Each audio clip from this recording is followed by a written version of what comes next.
জয় মা বিপত্তারিণী। নমস্কার বন্ধুরা, আমি রিনার খুশি ব্লগের আরও একটা নতুন ভিডিওতে আপনাদের সবাইকে জানাই অনেক অনেক স্বাগতম। আশা করছি আপনারা সবাই মা বিপত্তারিণী কৃপায় ভালো আছেন।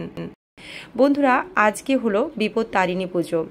আষাঢ় মাসে রথযাত্রা থেকে উল্টো রথের মধ্যে যে শনিবার ও মঙ্গলবার পড়ে, সেই দিনগুলিতেই বিপত্তারিণী ব্রত পালন করা হয়।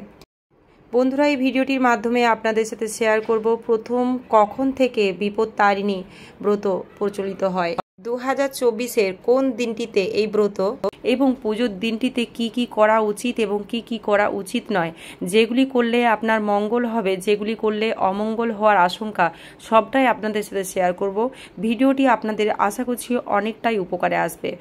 হিন্দু ধর্মে বিপত্তারিণী পূজার গুরুত্ব অনেক। দেবী দুর্গার 108 অবতারের অন্যতম এবং দেবী সংকটনাশিনীর একটি রূপ মা বিপত্তারিণী। বিশ্বাস অনুযায়ী ভক্তি মনে এই পুজো করলে যে কোনো বিপদ থেকে রক্ষা পাওয়া যায়। তারই একটি সত্য ঘটনা, পৌরাণিক ঘটনা আপনাদের সাথে শেয়ার করতে চলেছি।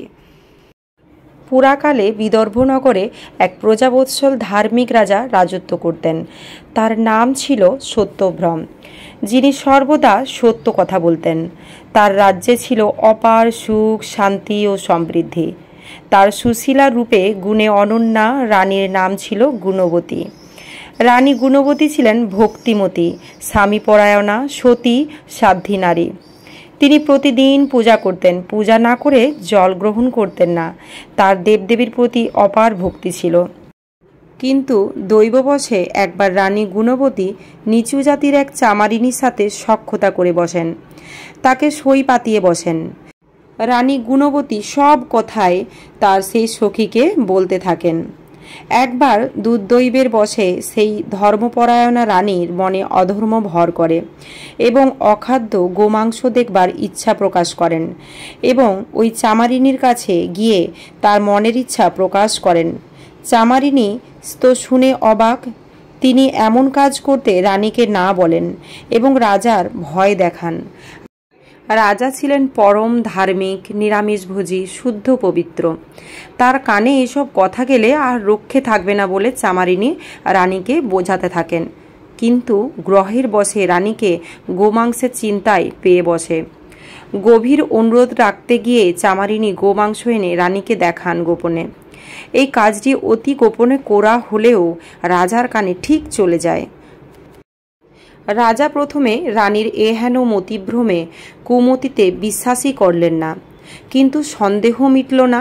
তখন তিনি রানীর কাছে সব ঘটনা জানতে চাইলেন। রানীর তো ভয়ে প্রাণ যায়। তখন রানী গুণবতী বললেন, অখাদ্য কুখাদ্য নয়, পূজার ফলমূল রেখেছেন আচ্ছাদিত পাত্রে।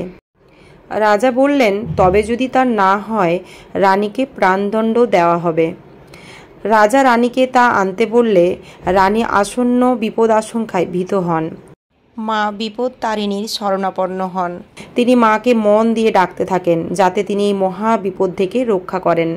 মা বিপত্তারিণী রানী গুণবতীর কাতর আহ্বানে সন্তুষ্টা হয়ে সাড়া দেন এবং দৈববাণী রূপে তিনি ভক্তকে অভয় দেন।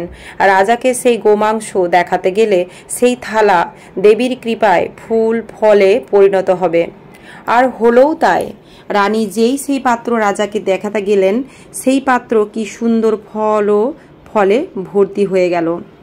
রাজা তার কৃতকার্যে ক্ষমা প্রার্থনা করেন রানীর কাছে। রানী মায়ের শরণ নিয়ে সে যাত্রায় প্রাণে বাঁচেন এবং রানী গুণবতী প্রতিজ্ঞা করেন সারা জীবন মা বিপত্তারিণীর পুজো করে যাবেন ভক্তি ও নিষ্ঠার সাথে। রানী গুণবতীর দ্বারাই এই বিপত্তারিণী পুজোর প্রচলন হয়। রাজা ও রানী দেবীর কৃপায় বহুকাল সুখে শান্তিতে কাটিয়ে স্বর্গে যাত্রা করেন এবং মা বিপত্তারিণীর ব্রত দিকে দিকে প্রচারিত হয়।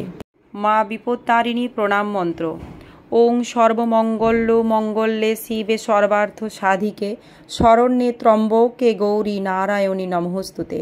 সৃষ্টি স্থিতি বিনাশনং শক্তিভূতে সনাতনী গুণাশ্রয়ে গুণময়ে নারায়ণী নমঃস্তুতে। শরণাগত দীনার্ত পরিত্রাণ পরায়ণে সর্বস্বার্থী হরে দেবী নারায়ণী নমঃস্তুতে। জয় নারায়ণী নমঃস্তুতে, জয় নারায়ণী নমঃস্তুতে, জয় নারায়ণী নমঃস্তুতে। এই ব্রতের দিন কি করা উচিত আর কি করা উচিত নয় এখন সেটাই আপনাদের সাথে শেয়ার করব। বন্ধুরা, ব্রতের দিন অবশ্যই স্নান সেরে পরিষ্কার পরিচ্ছন্ন কাপড় পরুন আর তার সাথে বাড়ির প্রত্যেকটি কোণা পরিষ্কার করে গঙ্গাজল ছিটিয়ে দিন। বিপত্তারিণী পুজোর সঙ্গে 13 সংখ্যার বিশেষ গুরুত্ব রয়েছে। এদিন 13 গিট বিশিষ্ট লাল সুতো, 13 রকমের ফল, 13 রকমের মিষ্টি রয়েছে। এর সঙ্গে পান, সুপারি, নারকেল নিবেদন করা হয়। পুজো শেষে প্রসাদ হিসাবে 13টি লুচি ও 13 রকমের ফল খাওয়ার চল রয়েছে। পূজার শেষে রীতি অনুসারে মায়ের আশীর্বাদ সহ বিপদমুক্ত হওয়ার জন্য হাতে ধাগা বা মায়ের পুজো উৎসর্গিত শোধিত একগুচ্ছ পবিত্র লাল সুতো ও দুর্বাঘাস বাঁধতে হয়। বন্ধুরা, এই ব্রতের দিনটিতে ভুল করেও বাড়িতে আমিষ রান্না করবেন না, নিজেও খাবেন না, অন্যকেও খাওয়াবেন না।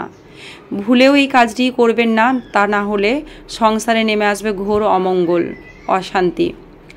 আর ভুল করেও কাউকে কুকথা শোনাবেন না, কারোর মনে কষ্ট দিয়ে কোনো কথা বলবেন না, তাতে মা রুষ্ট হতে পারেন।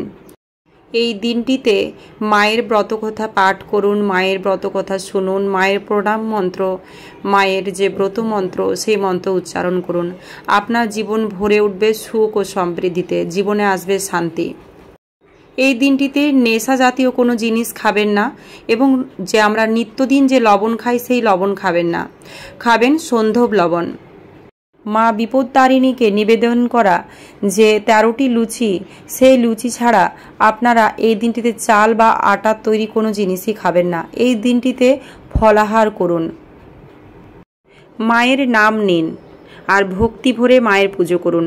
মা আপনার মনোবাঞ্ছা পূর্ণ করবেন। মা বিপত্তারিণী সকলকে সকল বিপদ থেকে রক্ষা করুন। সবাই সুস্থ থাকুন, মায়ের কৃপায় ভালো থাকুন। আজকের ভিডিওটা এই পর্যন্তই। দেখা হচ্ছে আবার একটা কোনো নতুন ভিডিও নিয়ে। জয় মা বিপত্তারিণীর জয়।